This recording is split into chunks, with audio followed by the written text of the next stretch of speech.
Oui, donc vous avez bien vu dès les premières secondes de cet animé, l'histoire se passe dans un monde où il n'y a que des riches et des bourgeois. Oui. Petite bourgeoisie qui boit du champagne.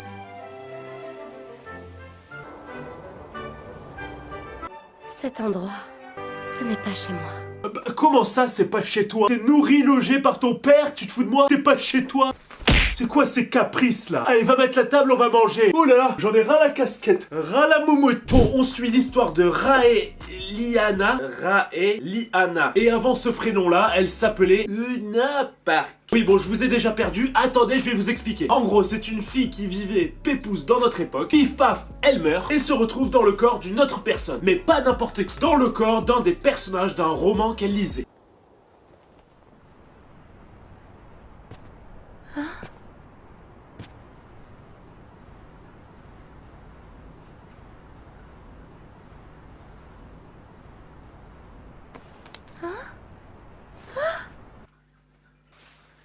Je vais te tuer. Ah, attends 2 secondes.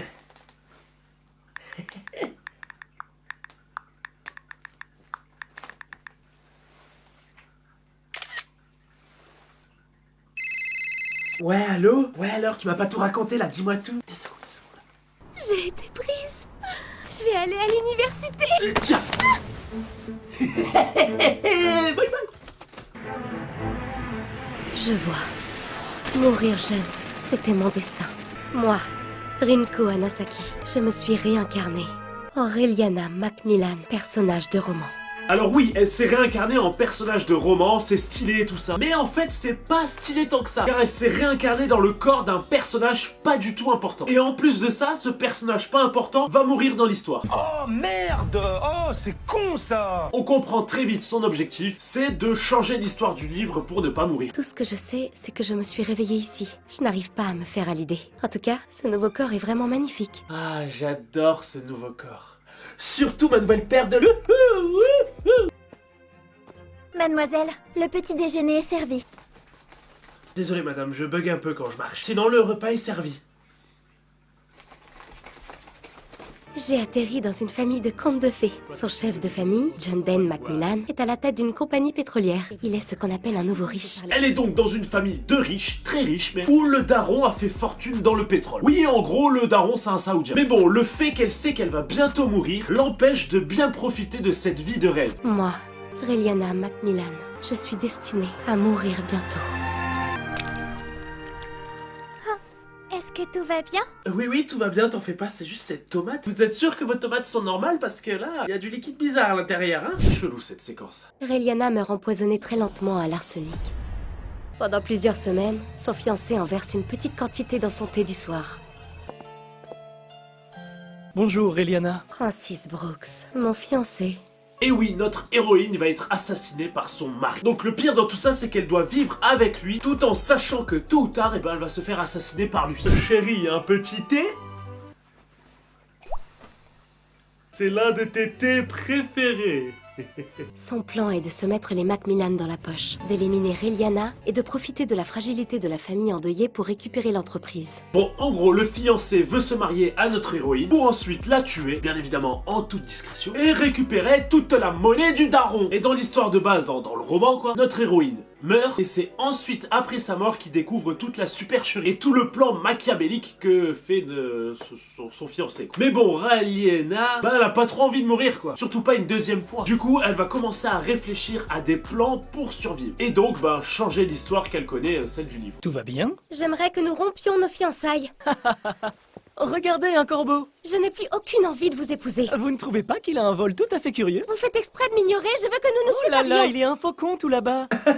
Regardez un corbeau! Pourquoi je parle de façon niaise comme ça? Je ne sais pas. Moi, essayer de faire diversion? Pas du tout. Regardez, un autre corbeau. Bon, la technique la plus sincère, demander de rompre, eh ben ça ne fonctionne pas. Elle va alors tenter une autre technique pour le faire fuir. C'était trop beau pour être vrai. Il va me falloir un meilleur plan. Oui, elle va essayer d'être la pire femme possible. Tout ça pour que son fiancé, ben, ne soit plus son fiancé, qu'il se sépare d'elle et du coup qu'il ne veut plus la tuer. Comme ça, eh ben, elle vivra plus dans la peur de mourir à n'importe quel moment. Elle va donc essayer de lui faire vivre une vie d'enfer. Vie d'enfer. Lui faire vivre l'enfer plutôt.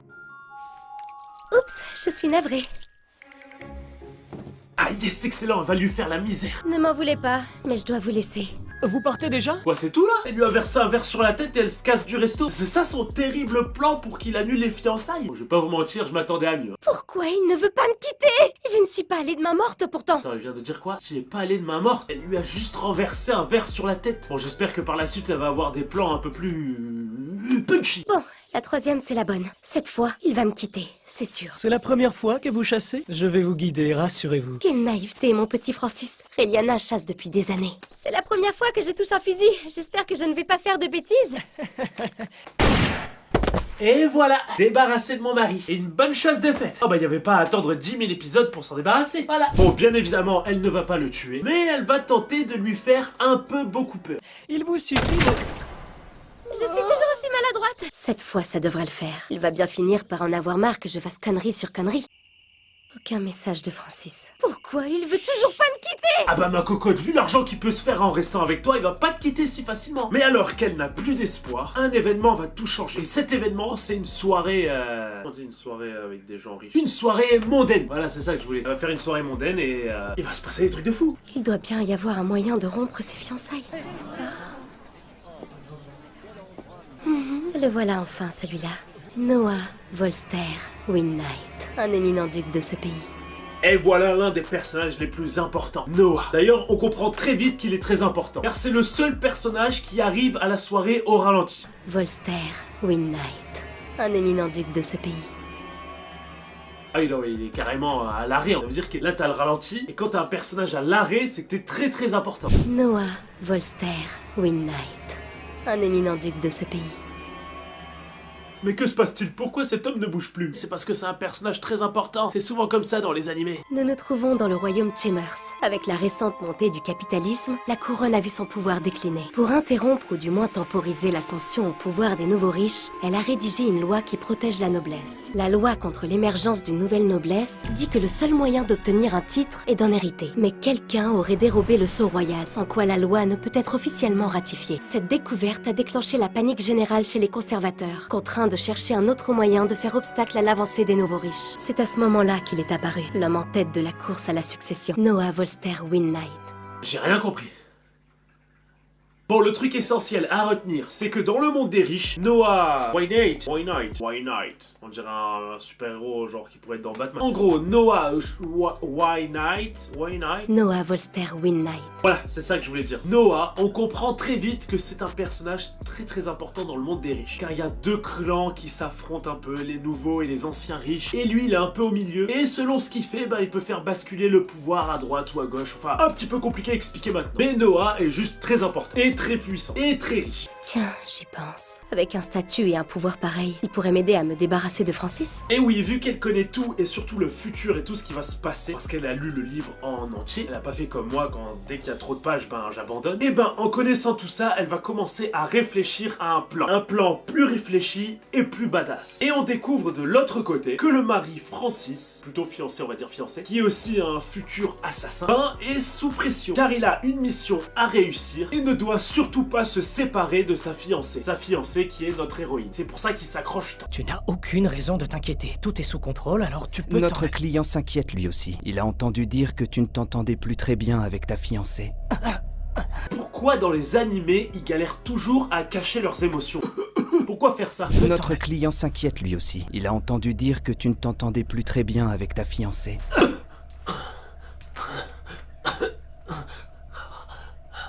Bon, au même moment dans cette soirée, notre héroïne va trouver un moment où Noah est seul pour aller lui parler. Elle va alors essayer de passer une sorte de pacte avec lui et elle va lui faire comprendre assez subtilement qu'elle connaît beaucoup de choses sur le futur du royaume sans trop en divulguer non plus. Je suis tout oui, dites-moi tout.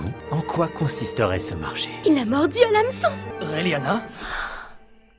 Évidemment, il fallait qu'il arrive à ce moment-là, lui. Et oui, bim badaboum, elle est prise en flagrant délit. Et dans la panique, eh ben, elle va improviser un nouveau plan.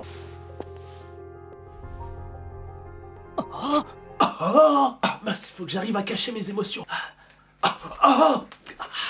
Qu'est-ce que vous faites? J'ai un aveu à faire. Le duc Noah Win-Knight et moi-même sommes éperdument amoureux l'un de l'autre. Bon, je vais essayer de l'énerver et de le rendre au maximum jaloux, comme ça il va me quitter maintenant. Et bah tu sais ce qu'on fait avec Noah? On fait crac-crac. Hein, quoi? Non mais il comprend rien, c'est pas possible. Ça c'est moi, ça c'est Noah. Je comprends pas. Mais il a jamais lu le guide du zizi sexuel de Titeuf? Bon, en gros, avec Noah, on... Ah! Oh non. Là, il a compris. Oh non! Non! Faut que j'arrive à cacher mes émotions. Ah! Ah! Ah! Bien sûr, le fait qu'elle soit avec Noah est totalement faux, mais c'est un bon plan pour éloigner le fiancé. Et bien sûr, Noah, va pas refuser le plan. Il va donc rentrer dans le jeu et faire genre que c'est vrai. Car pour lui, en effet, il pense qu'elle a des informations, et c'est le cas d'ailleurs, des informations très importantes au niveau politique, etc., sur l'avenir du royaume. Et ça pourrait l'aider à son ascension au pouvoir. Et tout ça, ça va pas mal fonctionner. Ça va énormément éloigner le copain Francis, quoi. Il fallait forcément que ce soit lui. Noah Volsterwind Knight, peut-être bien l'homme le plus puissant du pays. C'est inacceptable. Je ne peux pas la laisser me manquer de respect comme ça sans rien faire. Wheaton, Oui. renseigne-toi sur cette Reliana Macmillan. Wheaton, Oui, je vous écoute. En plus, personne ne m'a vu derrière cet arbre. C'est vraiment le genre de cachette qui ne marche que dans les animés. Je vais même changer de cachette, regardez. Je pense que je suis parfaitement camouflé. renseigne-toi sur cette Reliana Macmillan et fais suivre cet homme de jour comme de nuit. Au moindre pas de travers, je t'autorise à le faire éliminer. Bien, je m'en occupe tout de suite. Et oui, notre cher Noah va quand même mener son enquête sur notre héroïne et ne va pas perdre de temps et prévoir un nouveau rendez-vous avec elle dès le lendemain.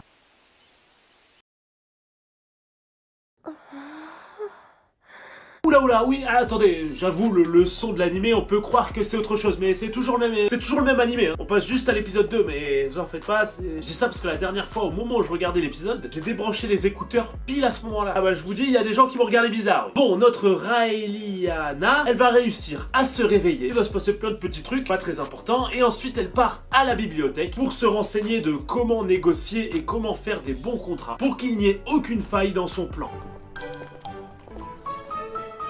Attendez, faut qu'on en parle de ce détail. Moi, des fois, quand je regarde un animé, j'aime bien regarder les figurants, les personnages sur le côté, tu vois, les personnages pas importants. Parce que des fois, il y a des trucs marrants. Mais là, ce qui me perturbe dans cet animé, c'est que tous les personnages figurants, ils sont grisés. Regardez, là, imaginez ça dans la vraie vie. Bonjour. Bonjour, mais vous avez quoi? Ah oui, désolé, dans cet animé, tous les personnages non importants sont noirs. Pardon, mais c'est du racisme. Bon, après avoir pris ce dont elle a besoin à la bibliothèque, elle met son plan à exécution. Elle commence par avouer à sa famille qu'elle ne veut plus de son fiancé. Les parents, à sa grande surprise, acceptent direct. Et ensuite, elle part en rendez-vous avec Noah pour de grandes négociations. Et pendant ces négociations, elle va lui faire comprendre plein de trucs, genre qu'elle est déjà intelligente. Et en fait, vu qu'elle sait ce qui se passe dans le roman et comment évolue le pouvoir, elle fait genre qu'elle est très stratège et qu'elle sait ce qui va se passer, etc. grâce à ses calculs. En fait, c'est juste parce qu'elle a lu le livre. Mais du coup, ça pique la curiosité de Noah et il voit que tout ce qu'elle dit est très logique. Et du coup, il se dit, cette fille peut être très importante de mon côté. Il accepte alors de lire et signer le contrat. Est-ce que c'est bien sage ce que je fais? J'ai quitté C'est quoi ce contrat? Je m'attendais à un truc très sérieux, moi. Littéralement, c'est ça. Et sérieuse, là. Je vois. Pour résumer, vous voulez que je prétende être votre fiancé. Voilà. Et après pas mal de minutes de discussion, de manipulation, il accepte de signer le contrat. Il est en train de signer le contrat? Je rêve pas. Mais si je dois jouer le jeu, j'attends de vous un certain nombre de choses en échange. Pendant toute la durée de ce contrat, je compte sur vous pour agir comme ma fiancée à chaque fois que j'en aurai besoin. Hein? Tu sous-entends quoi là, frérot? Ce que je veux dire par là, c'est que même si on fait semblant d'être en couple, il y a un côté de la relation où j'ai pas trop envie de faire semblant, si tu vois ce que je veux dire. Vous voyez ce que je veux dire ou... Qu'entendez-vous par agir comme votre fiancé? N'ayez crainte. Vous comprendrez ce que je veux dire bien assez tôt. Oula, va falloir calmer le frérot là, qu'est-ce qu'il dit? Il a un peu vrillé le Noah là. Ouais, la scène, je la vois comme ça. Hein. N'ayez crainte. Je vais te fourrer ça dans le fiac. Bon, maintenant qu'ils prétendent officiellement être ensemble, ils vont devoir vivre à peu près comme un vrai couple. Mais un couple de très grands bourgeois. Notre protagoniste va avoir en premier lieu un garde du corps qui la protège et la surveille en même temps. Mais surtout, il n'est pas du tout sociable. Ça crée des situations de gêne absolue. Le revoilà qui me fixe, c'est gênant. Ouais, ça doit pas être super d'être tout le temps observé comme ça. Et même quand elle essaie de lui parler, rien n'y fait. Est-ce que vous vous y connaissez en flair? Ah ouais, ça doit être compliqué la vie de tous les jours avec lui.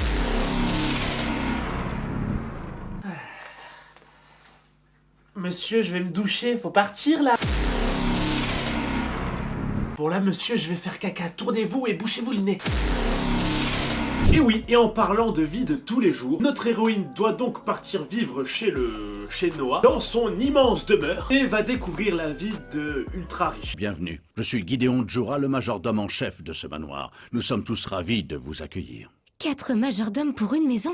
C'est pas un peu abusé? 4 majordomes pour une personne. Bon, ensuite elle va avoir droit à des cours sur l'histoire de la famille, des cours sur la maison, l'architecture, enfin tous des trucs qui vont complètement l'emmerder, des cours de bonne conduite. Elle va un peu vriller au début, mais le pire pour elle au début ça va être aussi les cours de relooking. Pas des cours, elle va juste être complètement relookée. Je suis déjà sous le charme, mademoiselle Macmillan. Je me présente, Nick Maddox, spécialiste de la beauté. Ma mission, faire de vous un petit bijou. Nous allons passer beaucoup de temps ensemble. Ne nous encombrons pas de formalités, appelez-moi Nick. Vous êtes sûr? Oui, ma chérie, les spécialistes de la beauté, ça existe. Oui, ça existe, oui. Nick, prends bien soin de ma fiancée, d'accord? Que va-t-il me faire? Oh, ne t'en fais pas, je vais lui faire les meilleurs looks. Elle va être magnifique. Alors ma chérie, prépare-toi pour un relooking d'enfer. Je t'ai préparé quelques exemples. Tu préfères ça, ou même ça? Très original. Fais ton choix et après, je m'occupe de tout. Bon, après ce relooking, eh ben ça va pas mal changer. Notre héroïne va être plutôt belle gosse. Et ça va pas laisser indifférent notre cher Noah. Qu'y a-t-il? Vous n'approuvez pas ma robe? Pourquoi il reste assis là à me regarder sans rien dire? Oh, vous êtes... pardon, j'avais l'esprit ailleurs. Vous êtes presque jolie. Ouais. Bon, notre héroïne va alors continuer à faire des plans pour ne pas mourir. Elle va continuer de jongler entre manipulation, soirée mondaine et son nouveau mari qui est encore plus machiavélique qu'elle. Machiavélique. Et peut-être qu'ils vont possiblement se rapprocher pour de vrai. Je ne sais pas. Possiblement. Et il va se passer plein de rebondissements. Et ça va être véritablement un jeu d'échecs en réel, quoi. Voilà, dites-moi le prochain animé que je dois faire en commentaire. Et n'hésitez pas à le dire plein de fois pour que je puisse le voir. Lâchez un pouce bleu. Allez, vas-y, pouce bleu. Abonnez-vous et activez la cloche. Allez, faites-le maintenant. Parce que là, vous êtes encore nombreux à regarder sans être abonnés. Abonnez-vous et activez la cloche. Et on se retrouve très vite pour une prochaine vidéo.